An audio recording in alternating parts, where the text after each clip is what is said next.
Welcome back to the Lanterne Rouge Cycling Podcast weekly show brought to you by Join Cycling. We're in the midst of the Ardennes. We're going to wrap up some of the early races that led into Amstel Gold Race, the Ronde van Limburg, Brabantse Pijl, as well as some French farming ChatGPT races. Benji's called them that, not me. The temerity of a Belgian saying that they're ChatGPT races. I didn't see that in front of Ronde van Limburg. And then we're going to talk about some news, some very...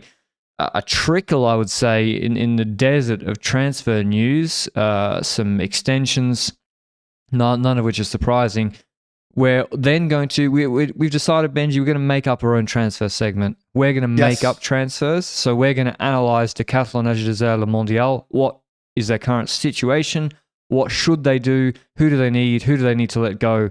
We're going to do it like that, and we'll continue with a team every weekly or so for the World Tour teams. And then race previews, Fleche, Wallone, men and women, Tour of the Alps, and we'll have a separate Liège-Bastogne-Liège preview coming later this week. We also have Asturias and some U23 races as well.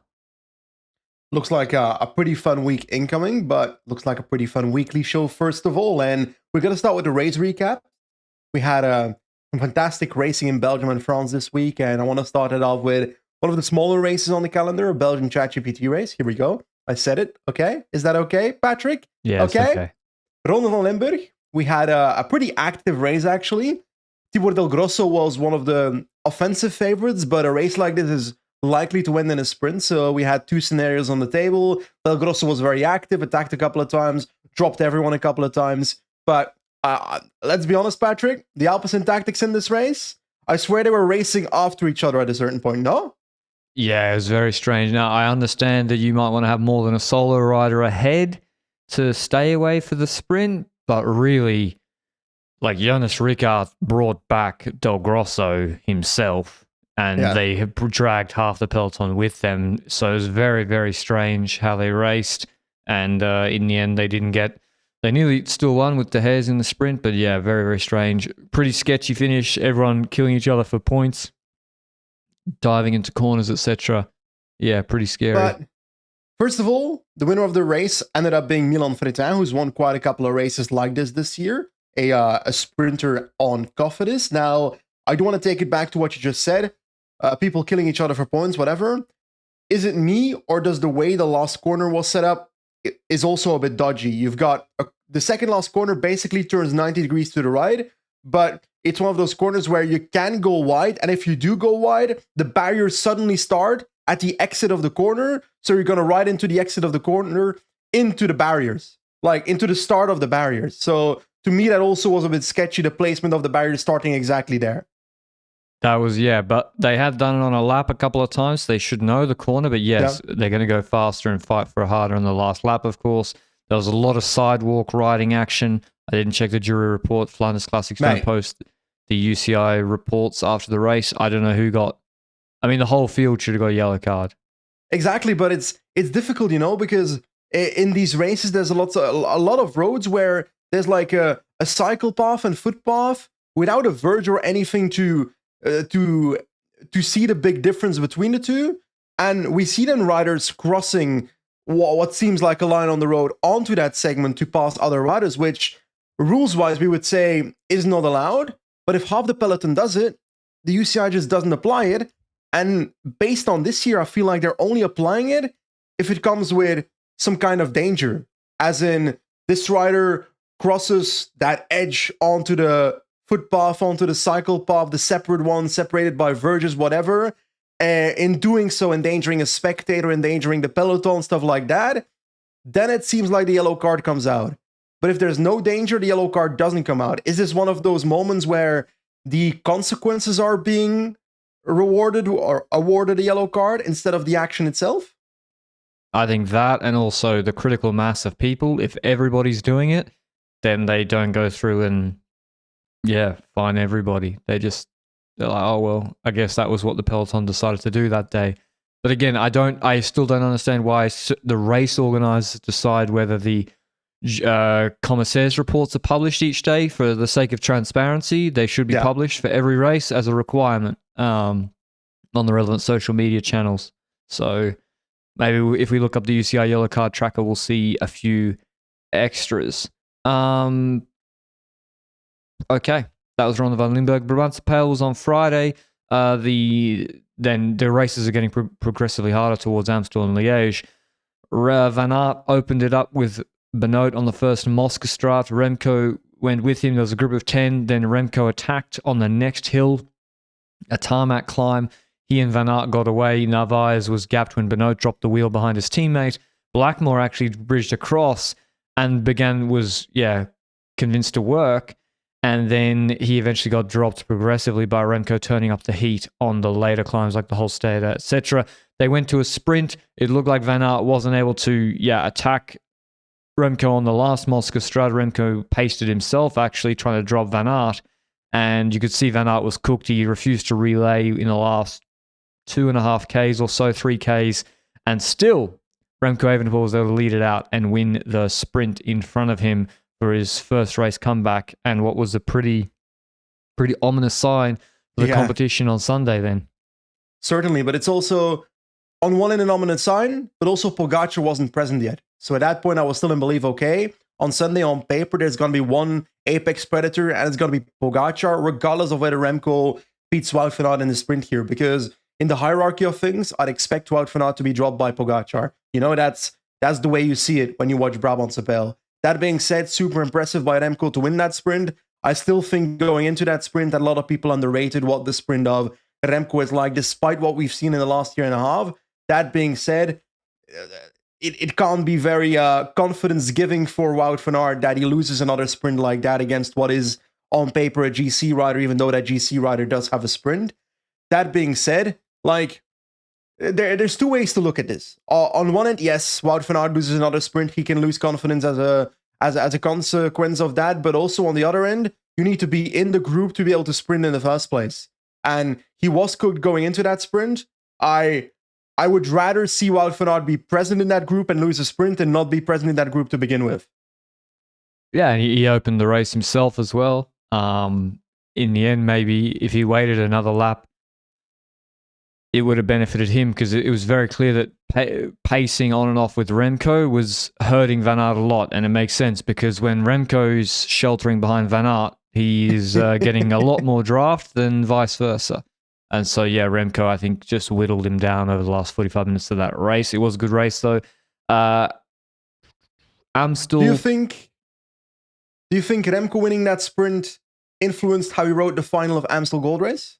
Yes. He was very confident in his sprint, and he should have been. And he transitioning to Amstel. Yeah, Remco. Kind of the only way Remco could have lost that race was the way he lost it. Actually, in the final 5Ks, is going way too early, and Pogacar baited him, and he said he won't make that mistake again in Liège.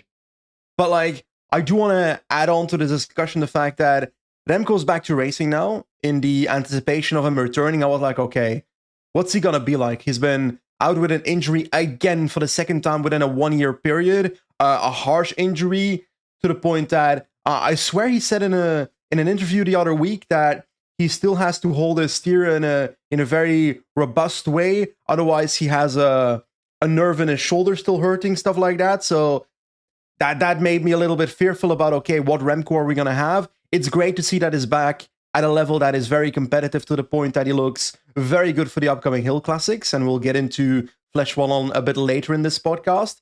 But also, I like the presence of Remco, not just on the bike, but also off the bike. He's one of those riders that dares to say what he thinks in interviews, and I feel like sports thrive when personalities are allowed to give their opinion and are open to just chatting shit if necessary. Or for example, yesterday after Amstel Gold Race saying, if I didn't have that crash early on in the race and had to chase for 30 kilometers, I believe I would have won the race. And I like seeing riders say that. I feel like there's definitely still a portion of cycling fans that see that as arrogant and don't like that. But at the end of the day, I'm sorry, but the sport gets better as a consequence of this shit. Yeah, I really like Remco, and that's one of the big reasons why he's one of the few riders that says that, instead of yeah, when people are disingenuous or fake humble or saying things like they really don't believe, which is like obvious, it's I much prefer Rem because that's what Remco thinks. He thinks if I didn't crash, I would have won easily. Yep. And so just say it rather than being like, well played to the boys today. Actually, Skelmoser was strong. But Skelmoser was just a stronger one today. So it's not true. He knows it's not true. Skelmoser knows it's not true. Everyone knows it's not true. But yeah, so I like it. And I wish going to the Tour de France there was a little bit more trash talk. Me too. Like the drama last year with when Remco said he should get some balls or whatever. Was it about Jonas in the gravel stage? Sometimes you need some balls. That was good. That's amazing. That was good. I like that stuff. But what do we take away from the catching of Pogačar towards Fleche, towards Liège-Bastogne-Liège, especially in a week? Like, does that influence our view towards him as a candidate in that race? Because he would have been the favorite on paper for those two races. Is he still that after Amstel Gold Race? Yeah, he's still the favorite because they're harder races. They have longer climbs in them. Yeah. Less flat section, or they're still flat sections, but the harder climbs also means the domestiques are less fresh to pull. So Van Wilder is kind of the unsung hero of yesterday. He held a gap at 30 seconds for a long time. And can someone do that if Pogačar goes early in Liège? Will Pogačar now go early in Liège, or will he be gun shy because of what happened yesterday? And I was also thinking, like, Pogačar's biggest strength is what's been happening. He's in position. Mm-hmm. So Pogačar is not going from a group of 7 or 10, right? In Zurich yesterday, what he's doing is the race becomes hard, and then before it's actually fully whittled down, while there's still a huge fight for position, he's in position, and he goes, and then some like third, fourth tier rider drops his wheel. And Skelmoser also said, I would have been with Pogačar, but Healy chopped me, and I lost all my momentum on that climb. And you can say it's excuses or whatever. It's literally a 12-second, 15-second climb. And if you have to saw him in the ditch. Did he? Yeah. So yeah.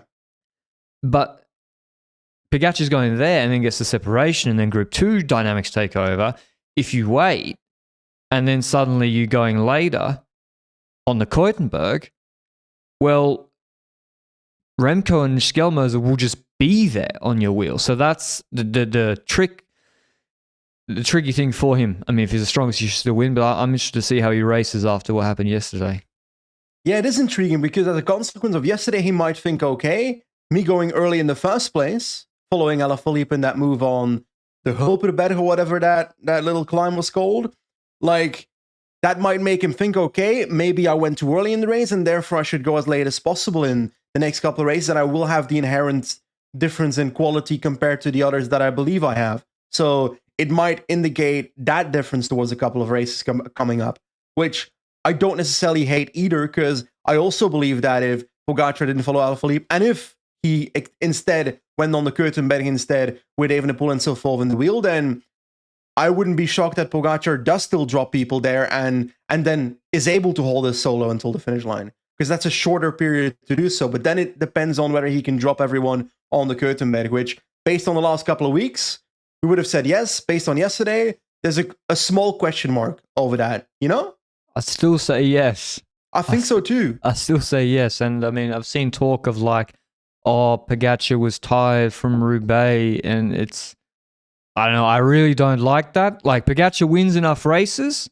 Yeah. We don't need to make excuses for him for the very few races he loses. We can also say maybe, which is also, like, if you ask anyone 10 years ago, is it advantageous to be solo with 50Ks to go in Amstel Gold Race or 100Ks to go in Worlds with some people chasing? Logic would have said, no, that's a terrible idea. And so, yeah, why can't we just also say Remco was very, very good, and maybe Pogačar got put in a difficult situation where Alaphilippe baited him out too early? But I do feel like, is it me, or have we in the last few weeks seen better dynamics in the second group than pure Group 2 syndrome? Because I feel like there's there's been multiple times where at least someone shows up to do the pacing. While last year, it felt like no one was. Yeah, Zurich, I think the lack of trade teams and radios compounded that to make it even worse. Belgium was a shambles, and they really were.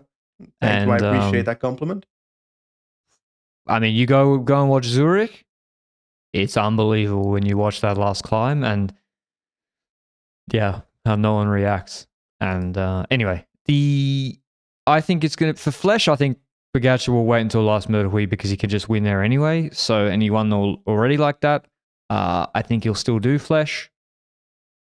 We'll talk about Fleche a bit later because I think there's one rider that might not wait for the final hill there. But let's get towards the French ChatGPT races. So we had Classic Grand Besançon Do, we had Tour de Jura, and also the Tour du Doubs. And the first two were kind of a very similar story where we had a battle between the likes of Clément Berthet, which is a pretty good climbing guy for these 1.1 races at Decathlon AG2R. We had Guillaume Martin, who's joined Groupama FDJ this year, who we know is a pretty good climber, but not necessarily the most renowned finisher in the world, I would say, before these races. And I think there was also Jose Diaz. What's his name? Jose Manuel Diaz.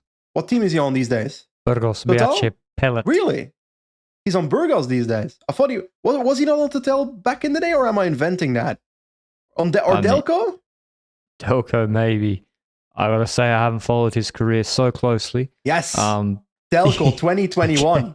That was a murderer's row of riders, honestly, on that team. Like, Delco 21 had Delettre, very good. Clément Berthet. Bini, obviously quite good. The famous Dusan Rajovic. Yeah, great. Prades got fifth at Brabantse Pijl, was also on that team. There's Zangler. Simon Kia. Yeah, good team. Bro, Mauro Finetto. I swear that's man who had been around for a decade. Oh yeah, he was 36 that year. Okay, that explains. Guillaume Martin. Guillaume Martin, I think he might even be into the lead in the French Cup now. But yeah, he won both races. They were identical. They were really... It was a 12-minute watts per kilo test after a moderately hard, hilly, steep race. And the smalls, part of my small community, Clément Bass Afonso, was cooking. And he was setting a pace both days for Guillaume Martin. The first time Guillaume Martin attacked early one, and then the second time Berthet, I think Berthet threw it the second race, to be honest. And then the third day, I didn't watch it because of Amstel. Apparently, it was quite exciting. We thought UNOX were going to control for court, but it was too hard in the end. And did you already say, Benji, or not? I did not say who won. It was Matteo Verchet, a rider on Total Energy. Bit of a... I wouldn't say a 1.1 specialist, actually. Like, he has scored top 10 positions in those. He was okay at, was it Copia Bartali this year where he had a few top 10s? He was second in the tour stage last year. Campenas won.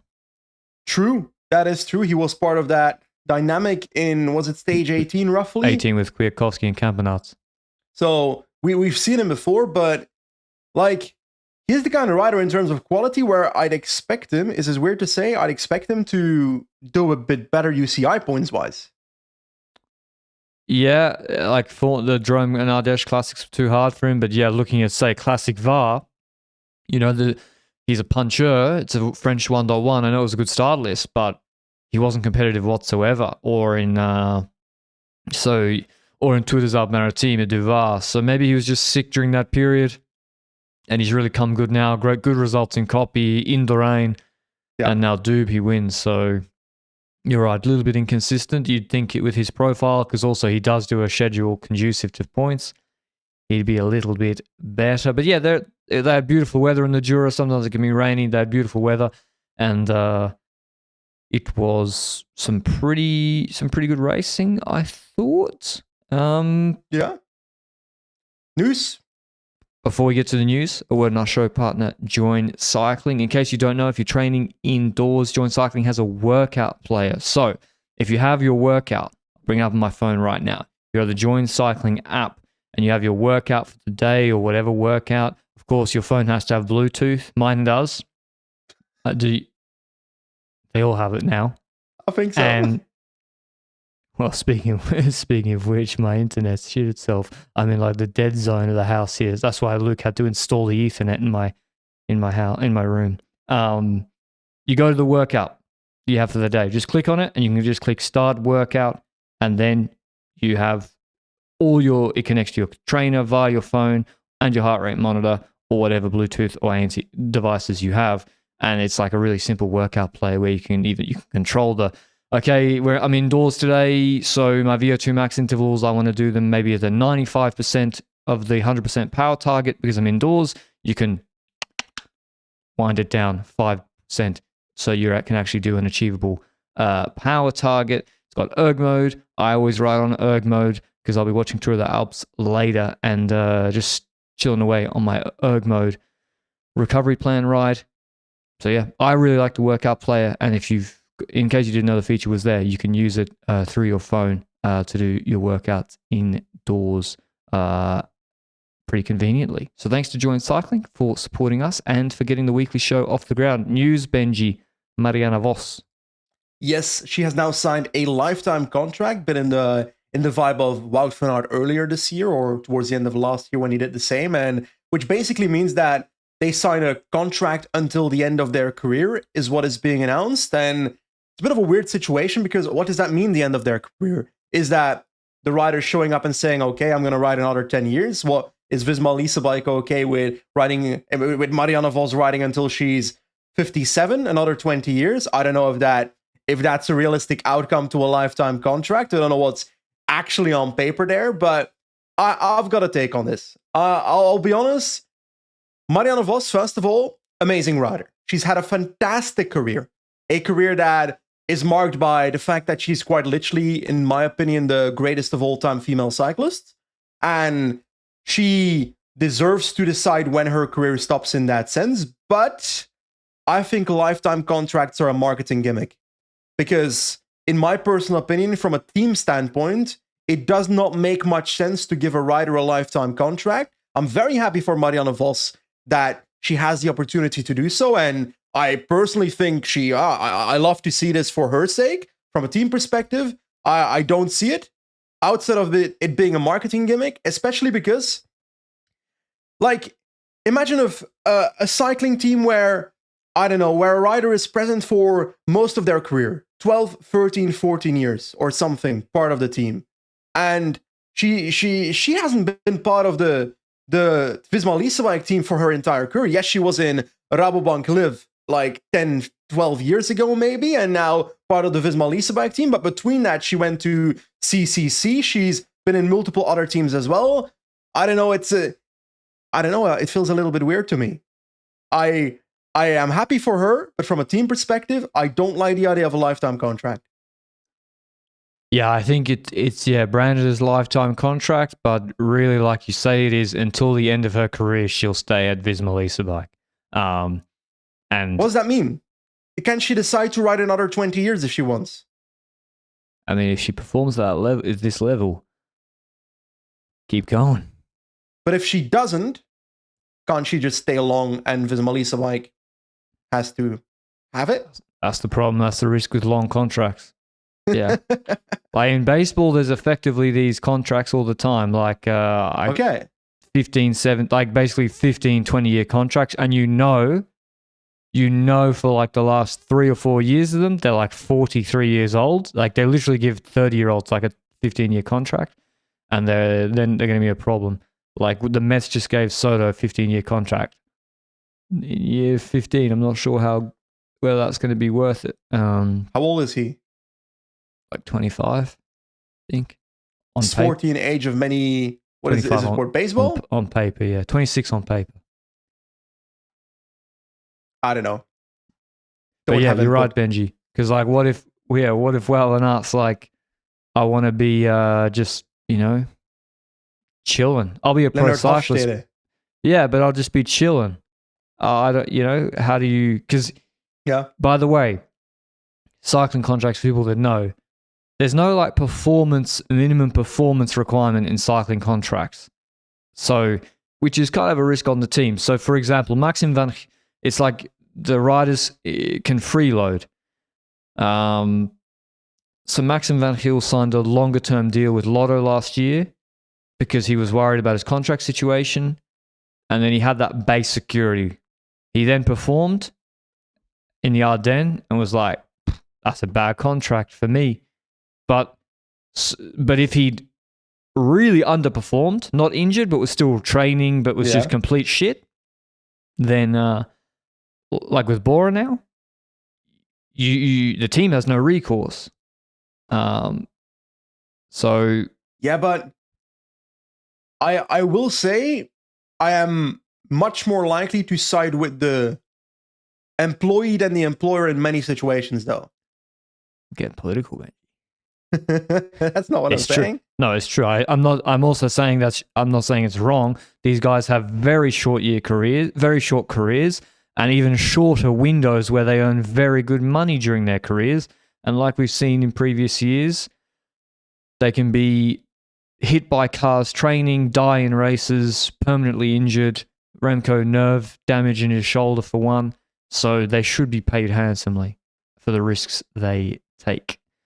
Yeah, and it also gives an interesting dynamic that we can discuss by the fact that, okay, if a team signs someone that we don't believe will perform for the amount of years that a rider has signed, like, for example, the long-term contract that Mollema got, eventually he actually didn't become absolute shit, but I don't think he's necessarily worth the value that they signed for, even though I don't know the number on paper.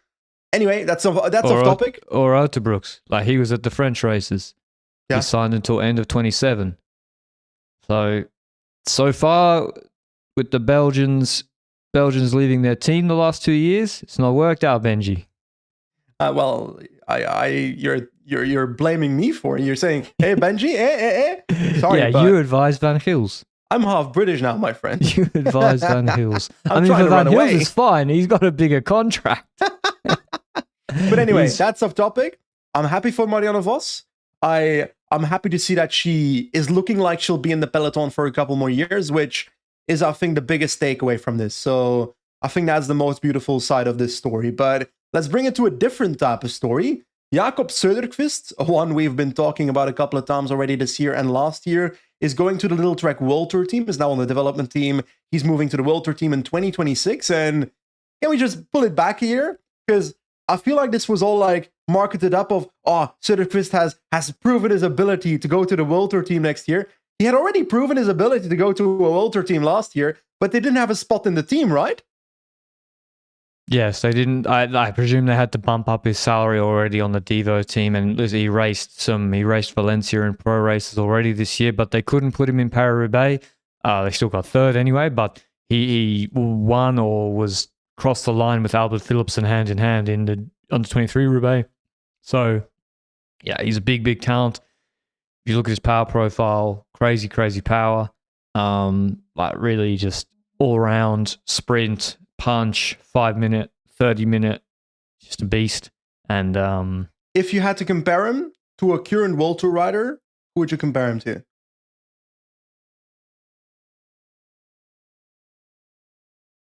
Ooh, I just don't know his exact weight.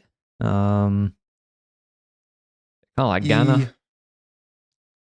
Yeah, I low-key see that, but does he have the same pure TT capabilities? No, not at the moment. No, but he was decent in Zurich, I think, on a hilly TT course. He came second. Came second to Romeo by 32 seconds with like some steeper climbs. And as I said, he's a very big boy, although Romeo's not small either.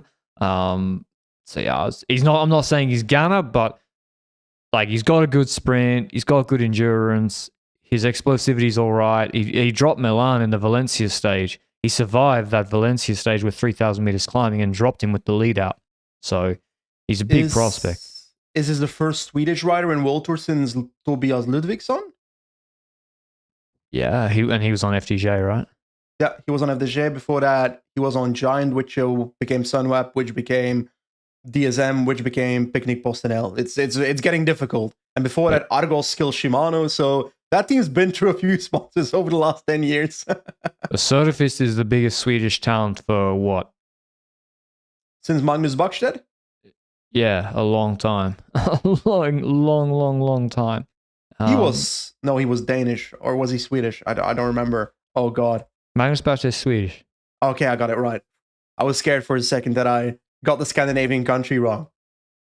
Yeah. Maybe he's kind of like Magnus Backstedt. I mean, I don't think he's 94 kilos.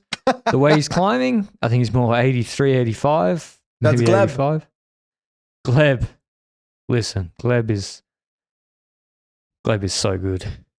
For the people that don't know, we're talking about Gleb Syriza, the man himself. Yeah, I love Gleb.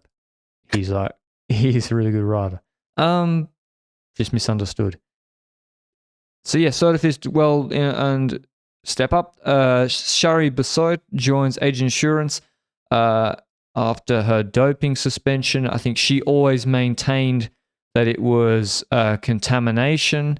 Yeah. And I think there was another Belgian who got done who had a similar agent. Toonarts, I'm pretty sure they had a similar agent, yes. Toonarts was the cyclocross rider that had a similar thing happen. So Same we're substance. talking about a substance called, I think, letrozole or whatever it's pronounced. And I think she was tested positive at the Tour de Normandy while she was riding for Canyon SRAM a couple of years ago. And she, I'm pretty sure the French anti-doping agency, I think they were related to it because it was the Tour de Normandy and not like another country race. But I think they confirmed and acknowledged that it was a intentional contamination. But I think the problem was, just like with Toonarts, that Shari could not prove what the exact source was of the contamination. And that's why there was no reduced sentence, if I recall correctly. And I think there was some kind of story where she could potentially appeal for it, but that would cost a lot of effort and money, which athletes like Toonarts and Shari Basot, they don't exactly have a 7-figure salary as a cyclist to take care of that. So at the end of the day, she got suspended for 2 years, and now she's returning. Gotta say, when I saw the picture of Shari Basot with like the AG Insurance logo, is it me or did that picture look like she was becoming a DS instead of a rider? Because I always expect them to be in like cycling kit with the announcement, you know? Well, she was in like a polo sweater.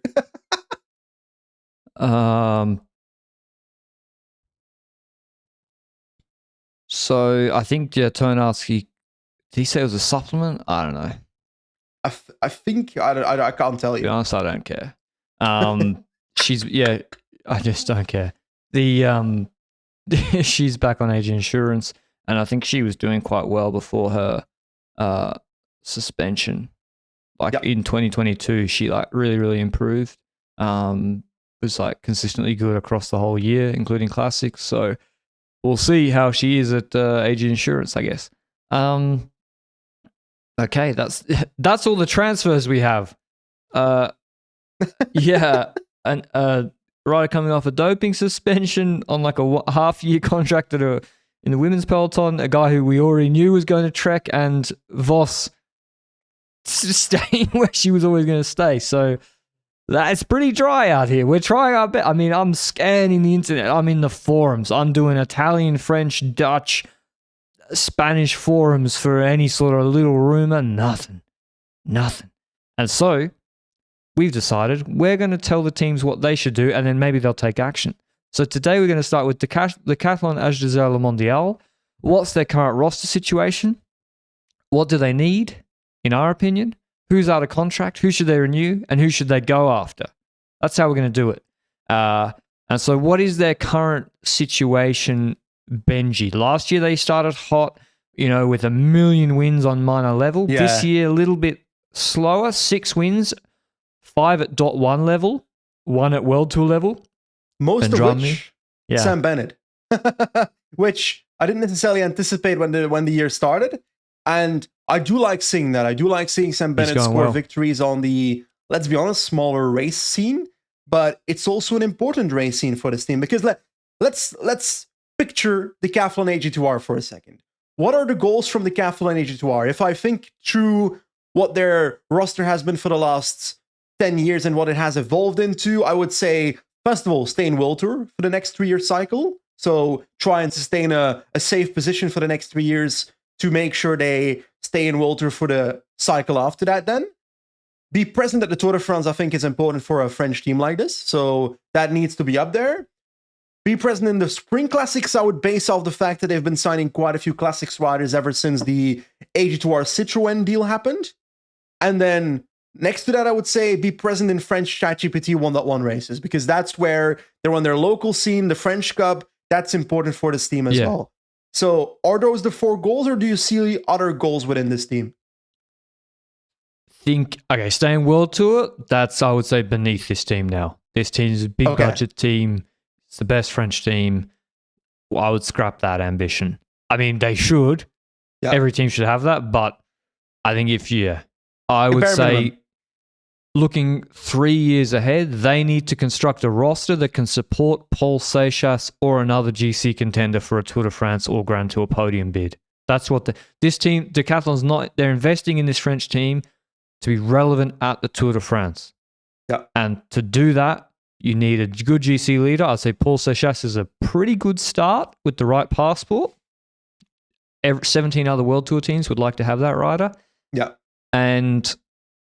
But you need to construct a good enough team around him. They lost O'Connor last year. They have not replaced him for this year. You cannot replace him internally. And yeah, so that's what I think their goal should be. And to generally be, I would say they need to be top 5 in the UCI ranking every year is what their goal would be. At least top 7-ish, I would say. Yeah. That's like the at least focus. When it comes to their roster right now and what they're missing, I went through their roster before we started this podcast, because 10 minutes before this podcast started, you said, let's do a transfer wrap-up. Well, I saw the transfer. I was like, fuck, we got to do something. They're missing a proper GC rider. You say Paul Seychelles, but he's 18 he's still? Child, so yes. He needs 1, 2, 3 more years. I'd say 3 more years before he really is maybe a candidate for top 10, top 5 GC in a Grand Tour, which that's already a not so conservative assessment of Paul Seychelles. He has to grow quite a bit to get that, but there are steps along the way to prove himself, and he looks like he has the talent. They don't have a proper GC rider now. The Austrians watching this podcast are in uproar because there's a man called Felix Gall, but he can't time trial, he can't descend, and when there's echelons, he's blown into the ocean. So it just doesn't happen with him. He's so inconsistent where he gets top 20s in 1 week races, not the top 5s you're looking for when it comes to Felix Gall, or at least top 10s in 1 week races, not happening either. So I don't see him as that competent GC rider. When it comes to the sprints, they've got Sam Bennett, but is that enough when it's smaller 1.1 races? And he's seemingly not competitive in the World Tour races at the moment, although his level this year has been better. I think Bennett looks good, yeah. I think Bennett looks good. But he's leaving at the end of the year, or does he stay? I think if you're Bennett and Decathlon, you try to make it work. Now, he can't take the salary probably they brought him in on, whatever that was, but it's starting to click now. He's winning. I don't care that it's at .1 level. He's winning, and at Tirreno he looked good. And it's not like this guy's got the best train at Decathlon, although, was it Gudmestad? Someone gave him a monster lead out. The Norwegian Gudmestad, maybe that's clicking. If I'm Bennett and Decathlon, I would try to make it work. And send him to Catalonia had some very basic sprints that he could have. I mean, Bennett can sprint uphill. He won an uphill sprint, and we'll see him in Dunkirk. So I think, because Bennett also knows. Mm-hmm. I don't think there's other teams out there offering him millions and millions and Tour de France unfettered leadership at this point in his career either. Although I actually think Bennett could win a Tour stage. I actually believe that. Now, that's not maybe if Merlier and Philipsen and Milano are in position, but if Groenewegen could win one last year, then Bennett, in theory, could also win one. Like the same chance as Dainese winning a Giro stage a couple of times in the last couple of years, I see for Bennett winning a Tour de France stage. So it's possible, but it's not the biggest chance. But it might still be worth trying because he might get close enough on a couple of them. So it doesn't necessarily need to be a victory as long as you're present in the sprints, which you wouldn't have been if you didn't have him. Now, I looked at those two things already, so the sprinting and the GC. By the way, what stops a team like Decathlon AG2R from, if we take a look at the transfer market, it's also a not necessarily the best transfer market I've ever seen. I gotta say that. Like, all the top talents are signed up with teams for the next 17 decades. But then there's some riders available, like a Wout Poels and Ilan van Wilder. Is because, like, if I'm Decathlon AG2R, I see value in signing an Ilan van Wilder, but too, yeah. I've heard so many rumors already that other teams are interested in him. Can Decathlon AG2R compete with that? I like Van. Yeah, they can. Yeah, they can compete for Van Wilder's signature. I mean, no one looks at Decathlon. If I'm a rider and I look at Decathlon, I don't look at them like, oh, I wouldn't go there. I'm not going to be able to perform. Bad equipment, bad. No, I look at Decathlon. You can perform at Decathlon. They got a good team. So I would, Van Wilder gives them 1 week GC, not winning, but good. Yeah. And yeah, I would sub out Lefebvre and Cosnefroy. Van Wilder's going to give you a lot of their Healy production in one-day races. This guy won Tre Valley Varicina, by the way, ahead of Pogacar and co. a couple of years ago. And he's going to give you way better 1 week GC performance. And maybe you bring up Seychelles, and then in 4 years, he can be a really, really good domestique.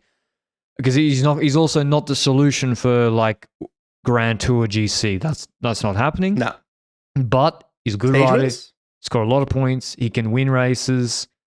And he's good in the Hill Classics. And also you can offer him what a lot of teams, Quickstep, can't offer. Van Wilder, Ardennes leadership. Yep. For good reason. Because Remco Evenepoel exists. But Decathlon, they can. And yeah, I think that's a very good fit you bring up there, Benji, because of the outer contracts. Is it time to say goodbye to Benoit Cosnefroy? I low-key think it is, especially on the salary that he's probably on. Now, we haven't seen him in action a couple of times in the last 2 years. He has. The thing is, he's won a lot in 2024, though. He still won Brabantse Pijl last year. He won the French Cup he won last year. Finistère. He won Camembert. He won the French Cup. So I wouldn't say it's time to let him go based on that. I would, because he's very fragile, it seems. He's out with a knee injury. You got the good 2024. And listen, fourth in Fleche Wallone is good. He won Brabantse Pijl. But I don't think he's winning you a monument either. And then sometimes you can have the 2023 season where you get nothing, more or less. Yeah. So for the salary, I think, and probably for him, he's been in the structure for now 11 years because he was in the Chambéry club team, which I presume is connected to AG2R.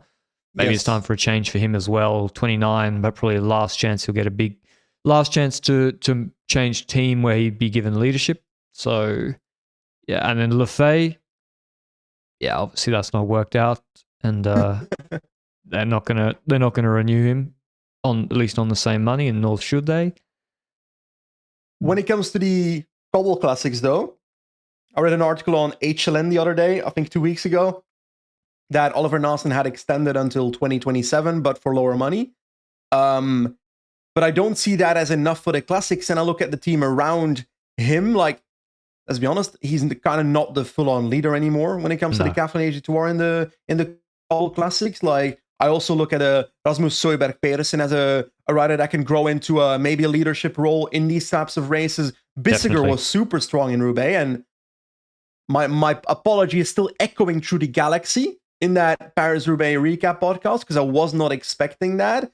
I see Dries de Bont, who is another rider, who is also out of contract, I'm pretty sure, but is also another rider who's going to carry this team in those Cobble Classics. I think they should keep de Bont. I also see value in him, but maybe a 1 year contract. Yeah, 1 year. I mean, he's there in Ardennes, but he needs teammates, or he needs a purpose. And what this team is missing is a classic sprinter. It is really, especially if Bennett's doing the French .1 races. Bissiger, nice rider. Pedersen will be a nice rider. De Bont is there in Ardennes. They're missing a classics sprinter. But who is that? Is that Gerben Thijssen? Do you go lower and you try a young rider like Henry Ulich, who has not proven himself in winning those 1.1 races, but maybe could step up into that? I do see the value in like trying something like that, but that's not what you're looking for either. So Welsford's on the market, but is that then not competitive against Bennett. I more mean someone who can sprint at the end of Kerner, Van Wevelgem, and I would say they should go for Tobias Lund Andersen. He's Danish. That's a good goal. They like the Scandinavians for some reason, and you put in Lund Andersen. He's not proven it yet. I would say it's not like he's knocking it out of the park in all these classics either, but put him with Gudmestad Pedersen, and you might also just get some more wins too. Jente Biermans. Biermans, yeah. Top 10s, lots of 1.1 classics. Yeah, but again, ambitions. Yeah. Also not the solution. So, GC-wise, Benji, I think this is the biggest issue for them, is they're kind of with Felix Gall at the moment. I mean, Berthier's a nice rider. You'd want to extend him. Labrosse, Godon, they've all performed for the team. Vendrame, if he gets a big offer, I wouldn't extend him, to be honest. But they need some GC guy for the next 2-3 years while Seychelles develops after they lost Bock. And I don't think they have it, and I don't think one exists on the market. I think so too. That's the tough reality.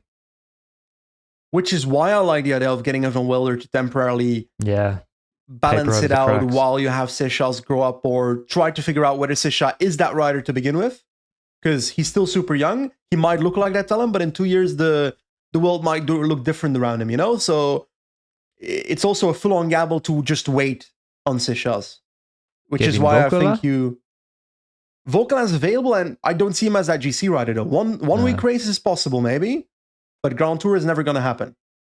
Landa. I'm sorry, but no. Okay.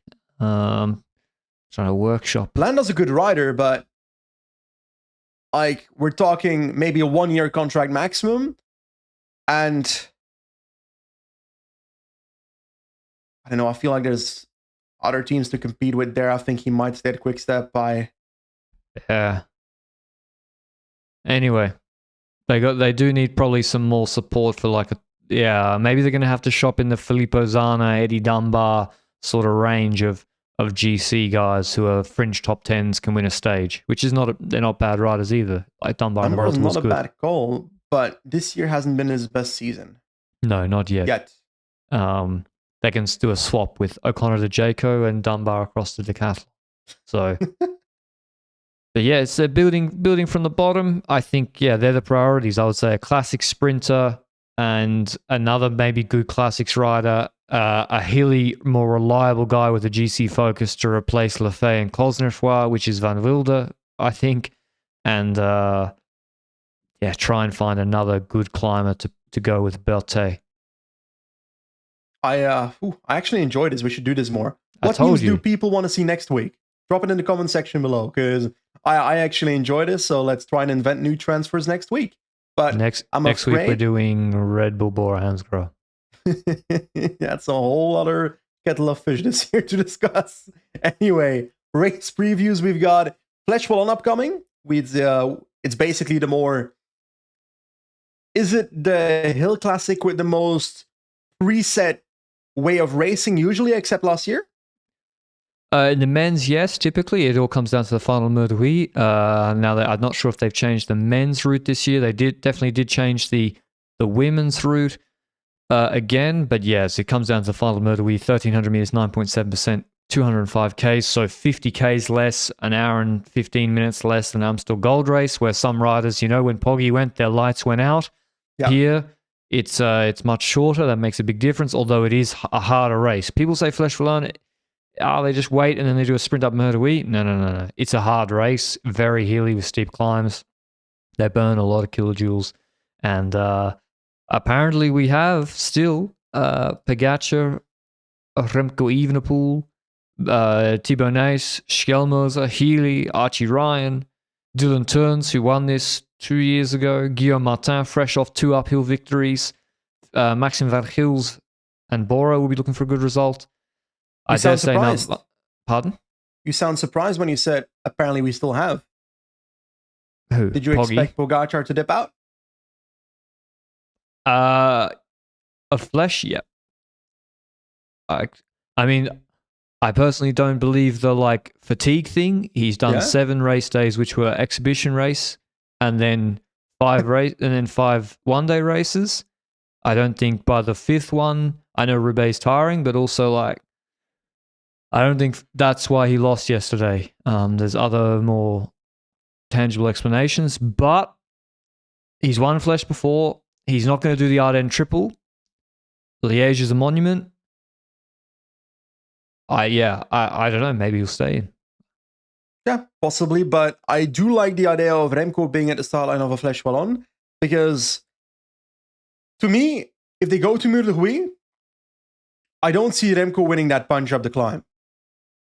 So he's the hope we have that this race might open up early, no?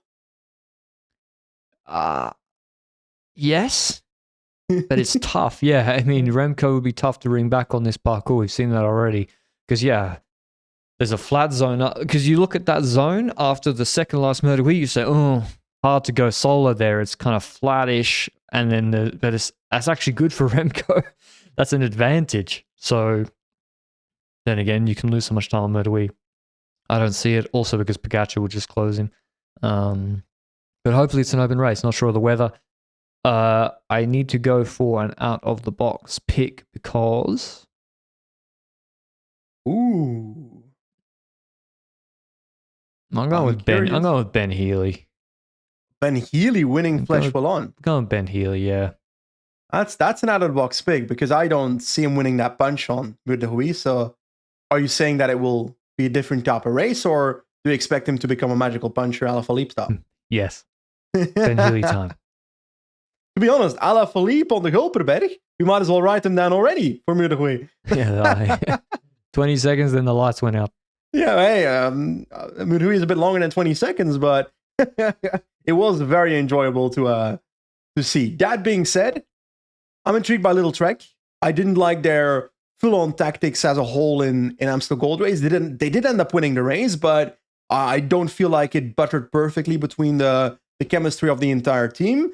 Here we've got Schelmose and we have Thibaut Nys. Schelmose said the other day that they're going for Thibaut Nys in Mur de Huy after his victory at Amstel, which I think both of those riders can podium this race. I think I'm a bit worried about Nys' position since last year already. I don't know if that problem is still there. So I guess we'll find that out at the foot of Mur de Huy. But I'm gonna fly the Thibaut Nys flag. Why not? I feel like doing it, even though Schelmose could just as well podium this race. I like Nys too because, yeah, he's kind of a young rider. Amstel's a really long 6-hour race. He definitely got tired at the end. He got dropped out of Group 2. It's a 200k race. It's the race he dreams of winning. Trek made a nice little like mini documentary video on YouTube about him wanting to win this race. And so I like the way he talks. Yeah, I actually really thought he's very articulate, actually. In 5 years, we'll have Thibaut Nys on the podcast. Write it down. 5 years? We need him to build up some history first so we can actually ask questions, buddy. Next week. when are you gonna pack in that cyclocross caper and get serious? I don't think his dad would like that. Nah, he will. He knows he has to. For the Ardennes Classics, you need to be doing 100+ hour weeks in the winter. Which he already said himself in that video I referenced. So yeah, that's the men's. The women's race has been a lot more open, and they've made it a harder route than last year. They have the Côte de Charave, which is 1.3k, 7.7% before the Mur de Huy. And the race sometimes has literally been a group of like 7 going into the final Mur de Huy, like multiple times in the last 5 years. Last year was the most contained edition I've watched recently, but that was without that hard climb before the Mur de Huy. I think it's going to be a very, very open race with attacking from 40k's out. And I think Demi wins because she did like the envelope thing again yesterday, and surely like FDJ Suez have to sit down and say, we have the strongest team, we have the best rider in the world, pay her the most money, she's won this race before, just ride with Demi in front to the base of the final Mur de Huy and she'll win. Exactly. I did hear an interview yesterday after Amstel Gold Race that Vollering might have decided after her crash that she didn't have the confidence in that race, which is something we pointed out in the recap might be the reasoning. I guess we can't put ourselves in her position, but for the next race it should be clear, you know. For Fleche, Vollering should be leader, team should ride for her, should try and control the race for her, and then we go to Munich and then she beats everyone. That's the end of the day. That's it. There's not much more to add there. And the other teams need to find a way to get ahead, find a way to beat up the team of the FDG Suez by trying to make them lose control. And in doing so, win Muur de Goeie. Because if it comes down to the last climb, there's not many riders I see beating Vollering. Like, who's a candidate here? Are we talking Lippert looked good? And Amstel Gold Race was with her over Kouwberg. Nivea Doma is a rider I'd put close. But outside of those three, Muur de Goeie rider climb, who can take that on a similar level? And Ferron Prevost not doing it. And Van der Breggen looked shit, to be honest. Van der Breggen just crashed and then like dipped. So yeah, it's gonna have to take a win for. Should just be a win for Demi, unless the other teams roll her, which is also or roll FDJ Suez, which after we saw what we saw yesterday is more than possible. Anyway, Tour of the Alps. You've been looking forward to this moment for the last month. It's 5 stages, all with like, reasonably hard mountains. The hardest ones are far from the finish. There's no uphill finish. It's all like downhill and then a flat finish, or like a slightly uphill or punchy finish. And they have this, the same race every year, same stages every year. And we have, who do we have here? Derek G. Ciccone is the favorite. Tiberi, but no TT for him. Juanpe Lopez won this last year when O'Connor crashed himself chasing Berthet on a descent. Bardet, Hindley, Aronsman, Ineos always turn up. Paul Double, Eddie Dunbar, a reasonable route for him. Felix Gall, Cepeda, Chris Froome, Piganzoli, Pinarello, Zoidel. Yeah. Stussy. Okay, we're going very far. You hit it now, on my me. friend. I'm going to stop you here. I'm sorry.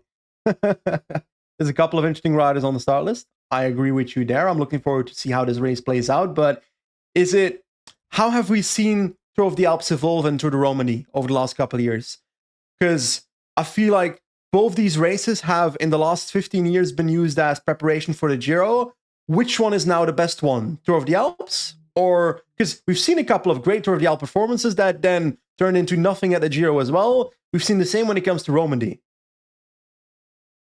I think neither. Oh. The answer is altitude camp. Landa, Roglic, Ayuso, Simon Phillip, whoever was in the top 5 of the. Am I missing someone? Yeah, they're at altitude camp, at neither Romandie nor the Tour of the Alps. So yeah, I think the Alps is too far away from the Giro, and Romandie is too close to the Giro. Plus, it rains and you get sick there half the time. Yeah. So, yeah, neither is the answer. Would you like to see these races change calendar to make them a better preparation race? Because then we might see Roglic versus Ayuso, or does that make the race less interesting when it's not Piganzoli versus Pinarello versus... I'm happy with how it is. I don't fucking know. I'm happy with how it is. I want to see Ciccone and Derek G and some miscellaneous Italian on a Pro Conti team fight each other. And Bilbao is normally here attacking on descents. Leonard Kamner can go for a stage win when he's out of GC. I'm happy with how it is. I guess we'll see a pretty good race, and it also is the start of Romain Bardet's final chapter. Because I'm pretty sure he abandons the world of pro cycling in terms of as a cyclist by the end of this year, and I think this is the first race on his schedule together with the likes of Liège-Bastogne-Liège after Tour of the Alps, so a bit of an odd combination, I'd say. Then the Giro comes in May, and then the Dauphiné in June. do we expect him to show up for the Tour de France as well? Yes, right? Bardet? No, he won't because he No, retires after the he's Dauphiné. retiring. I didn't realize it was directly after the Dauphiné. Dude, do they have to like ask him to keep going for UCI points? Seriously, They should. It's not a joke. They should. But if I'm Bardet, I'm like, no way. Yeah. Okay. That's Tour I'm of the gonna miss Alps. Bardet. Who's winning Tour of the Alps? Luke and Benji. I'm picking Derek G.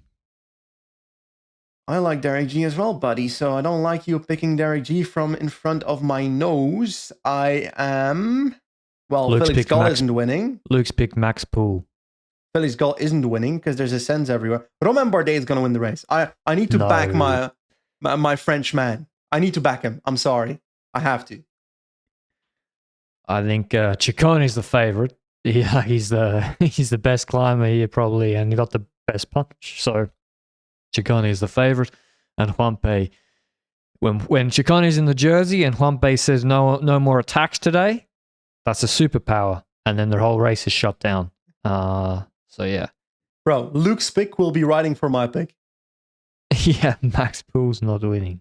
I mean, although it is a good, he's got a good, decent sprint on him. Yeah, he's not winning.